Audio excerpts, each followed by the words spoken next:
Hello friends, नमस्कार। स्वागत है आप सभी का आपके अपने परिवार द एडू मिरर के ऑनलाइन प्लेटफॉर्म पर। मैं अजय आदित्य आपका स्वागत करता हूं। तो दोस्तों, आइए आज हम लोग उत्तर प्रदेश पीसीएस प्रारंभिक परीक्षा 2022 के लिए जो हम लोग की ये टेस्ट सीरीज चलाई जा रही है, जिसमें आज सेट नंबर 4 आज हम लोग देखेंगे। सेट नंबर 4 के तहत आपके सामने पहला क्वेश्चन होगा, भारतीय राष्ट्रीय कांग्रेस के पहले अध्यक्ष कौन थे? भारतीय राष्ट्रीय कांग्रेस के पहले अध्यक्ष कौन थे? दादा भाई नौरोजी, सुरेंद्र नाथ बनर्जी, या फिर व्योमेश चंद्र बनर्जी, या फिर एओई हुम। दोस्तों, ये 4 ऑप्शन दिया गया है। इसमें पूछा जाता है आपसे कि भारतीय राष्ट्रीय कांग्रेस के पहले अध्यक्ष कौन थे? तो दोस्तों, भारतीय राष्ट्रीय कांग्रेस के पहले अध्यक्ष जो थे व्योमेश चंद्र बनर्जी। व्योमेश चंद्र बनर्जी, यानी कि जिसे बीसी बनर्जी भी कहीं लिखा देखने को मिल सकता है। बीसी बनर्जी का मतलब ही होता है व्योमेश चंद्र बनर्जी। अगर किसी के मन में एओ ह्यूम की बात आ रही है दोस्तों, तो राष्ट्रीय कांग्रेस की जो स्थापना हुई थी एओ ह्यूम के ही प्रेरणा से हुई थी। जबकि यहाँ पे क्वेश्चन पूछा आपके प्रथम अध्यक्ष कौन थे, तो प्रथम अध्यक्ष की बात अगर करेगा तो आप कहेंगे कि व्योमेश चंद्र बनर्जी, यानी बीसी बनर्जी। बात करते हैं कांग्रेस की स्थापना की। दोस्तों, कांग्रेस की स्थापना जो होती है मुंबई में होती है, और ये मुंबई में जो होती है समय अवधि क्या होती है दोस्तों, ये 1885 में देखेंगे मुंबई में। यह 1885 ईस्वी में इसका पहला सम्मेलन होता है राष्ट्रीय कांग्रेस पार्टी का। ठीक है, ये व्योमेश चंद्र बनर्जी जिसके प्रथम अध्यक्ष होते हैं। आइए अगले क्वेश्चन की तरफ चलते हैं। अगला क्वेश्चन होगा आपके सामने, कहा जाएगा निम्नलिखित युग्मों में से सही सुमेलित कीजिए। यह युग्म दिया गया है, इसमें से सही सुमेलित करना है। हावड़ा षड्यंत्र प्रकरण 1910 बिल्कुल सही है। विक्टोरिया षड्यंत्र प्रकरण जो है 1914, ये भी सही है। लाहौर षड्यंत्र प्रकरण जो है ये 1916 और 1930। देखिए, ये काकोरी षड्यंत्र प्रकरण जो है 1924 नहीं होगा दोस्तों। यह जो होता है, यह जो समय अवधि होती है 1925 की समय अवधि होती है। ठीक है, ये काकोरी जो कांड के नाम से जाना जाता है। हम लोग देखेंगे कि जो लखनऊ और सहारनपुर संभाग के जो काकोरी एक स्थान है, काकोरी स्थान पे देखेंगे कि वहीं पे एक काकोरी कांड हुआ था। हिंदुस्तान रिपब्लिकन एसोसिएशन नामक एक संगठन था, जिसके द्वारा यह 1925 ईस्वी में यह किया गया था। जो 1925 की ईस्वी समय थी 9 अगस्त 1925 ईस्वी में यह देखेंगे कि हिंदुस्तान रिपब्लिकन एसोसिएशन नामक एक संगठन था, जिसमें से कि देखेंगे कि 25 से 30 सदस्य तकरीबन पकड़े गए थे उसमें। और जिसमें सबसे इम्पोर्टेंट जो नाम देखेंगे जो पकड़े गए थे, जिन्हें फांसी भी दी गई थी, उनमें से आप राम प्रसाद बिस्मिल जी, अशफाकुल्ला खान, और उसके बाद रोशन सिंह, ऐसे तमाम थे। जो कि राजेंद्र लाहिड़ी जी, और एक ऐसा नाम भी उसमें देखेंगे था चंद्रशेखर आज़ाद जी का। एकमात्र चंद्रशेखर आज़ाद जी थे जो वहाँ से भाग निकले थे और कभी भी अंग्रेज़ों के हाथ नहीं लगे। तो यह जो वहाँ पे एक कांड हुआ था, जिसे काकोरी कांड के नाम से जाना जाता है, काकोरी वाली जगह पे। तो यह जो यहाँ पे समय अवधि दी गई 1924, यह सही नहीं होगा। यह काकोरी कांड जो होता है यह 9 अगस्त 1925 को होता है। इस तरह से ऑप्शन नंबर डी आपका बिल्कुल सही आंसर होगा, काकोरी षड्यंत्र प्रकरण। ठीक है, आइए आगे देखते हैं। अगला क्वेश्चन होगा आपके सामने, क्वेश्चन नंबर 3, जो कहा जाएगा कि लंदन में आयोजित निम्नलिखित गोलमेज सम्मेलनों में से किसमें महात्मा गांधी उपस्थित थे? दोस्तों, लंदन में जो आयोजित निम्नलिखित गोलमेज सम्मेलनों में से किसमें महात्मा गांधी जी सम्मिलित थे, यानी उपस्थित थे? प्रथम में, द्वितीय में, तृतीय में, या उपरोक्त में से कोई नहीं? तो यहाँ पे जो बात की जा रही है दोस्तों, ध्यान देने वाली बात है। यहाँ पे अंबेडकर जी के बारे में नहीं पूछा जा रहा है। कई बार अंबेडकर जी के बारे में भी पूछ दिया जाता है, किंतु यहाँ गांधी जी के बारे में पूछा है दोस्तों। तो गांधी जी की अगर बात करेंगे तो ये द्वितीय गोलमेज सम्मेलन जो होता है लंदन में, इसमें इन्होंने भाग लिया था।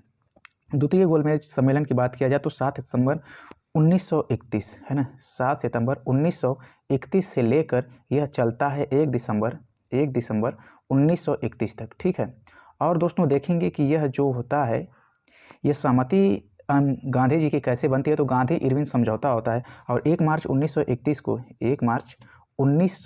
को गांधी और इरविन समझौता होता है। इसी के पश्चात ही गांधी जी की सहमति मिलती है, और गांधी जी कांग्रेस के एकमात्र प्रतिनिधि के रूप में द्वितीय गोलमेज सम्मेलन में भाग लेने के लिए भारत से जाते हैं यह लंदन, और वहां पे पहुंचने के पश्चात वहां पे किंगरले हॉल में जाते हैं। दोस्तों, यहाँ से क्वेश्चन ये बनता है कि बताइए महात्मा गांधी द्वितीय गोलमेज सम्मेलन में जाने के लिए किस जलयान का प्रयोग किए थे? तो वह जहाज़ जो थी दोस्तों, बहुत ही इंपॉर्टेंट, कई बार क्वेश्चन पूछा है, तो SS राजपुताना। ठीक है, किसे? SS राजपुताना। SS राजपुताना जलयान से महात्मा गांधी जी द्वितीय गोलमेज सम्मेलन में भाग लेने पहुंचे थे। ठीक है, तो option number B is the right answer. आइए देखते हैं आगे। अगला क्वेश्चन पूछेगा आपसे कि निम्नलिखित नदियों में किसको दक्षिण की गंगा कहा जाता है? दोस्तों, निम्नलिखित नदियों में किसको दक्षिण का गंगा कहा जाता है? कावेरी को, कृष्णा को, गोदावरी को, नर्मदा को? तो दोस्तों, ये गोदावरी को। ठीक है, किसे कहा जाता है? गोदावरी को। दरअसल होता क्या है गोदावरी की, देखेंगे प्रायद्वीपीय नदियों में जो होती है सबसे बड़ी या प्रमुख, सबसे विशाल जो नदी है, यह गोदावरी नदी है। ठीक है, और गोदावरी नदी को ही दक्षिण का गंगा भी कहा जाता है। ठीक है, गोदावरी नदी को ही दक्षिण का गंगा भी कहा जाता है। तो आप देखेंगे कि यह इसकी जो लंबाई है कितनी है, तो 1465 किलोमीटर है। कितनी है? 1465 किलोमीटर इसकी लंबाई है। दोस्तों ये इसका विशाल विस्तार होने के कारण है इसे बृहद गंगा, ठीक है, बृहद गंगा या फिर उसके बाद दक्षिण की गंगा के नाम से भी संबोधित किया जाता है।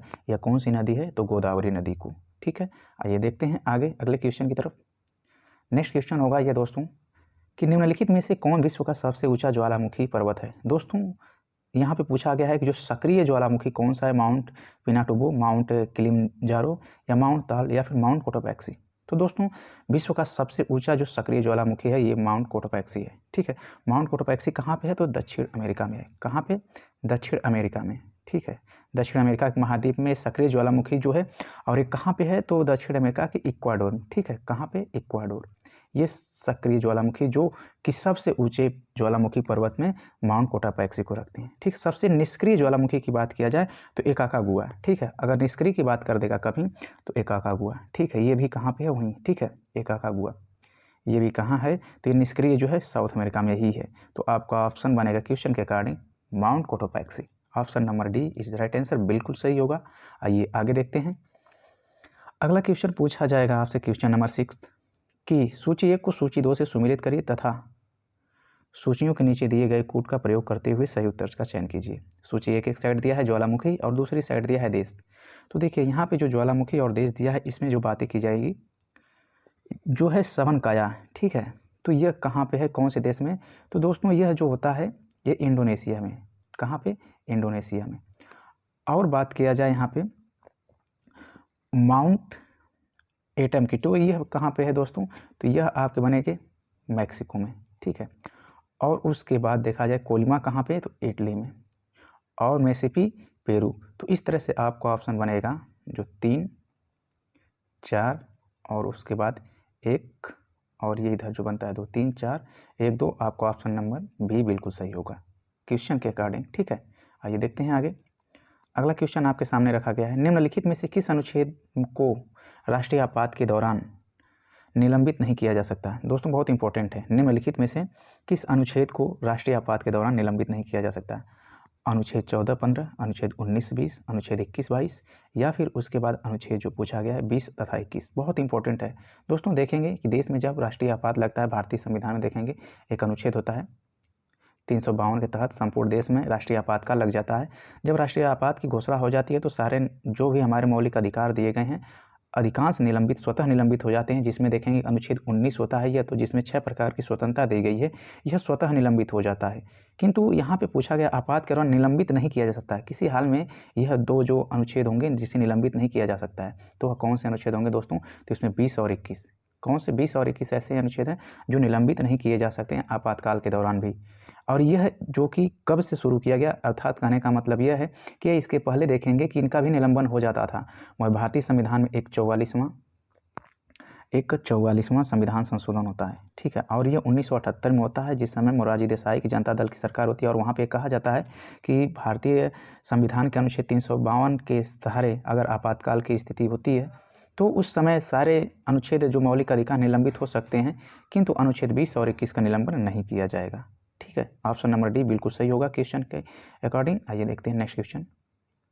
सूची 1 को सूची 2 से सुमेलित कीजिए और नीचे दिए गए कूट का प्रयोग करते हुए उत्तर का चयन करिए, ठीक है। ये बहुत इंपॉर्टेंट है और इसमें देखते हैं कि क्या बनेगा। यहाँ पे जो पूछा गया है आपसे कि विधि के सम्मुख समानता।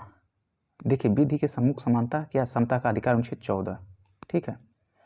कार्य करने का अधिकार, दोस्तों कार्य करने का अधिकार जो होता है आपको अनुच्छेद 41 DPSP जब हम लोग पढ़ते हैं तो यहाँ पे देखने को मिलता है।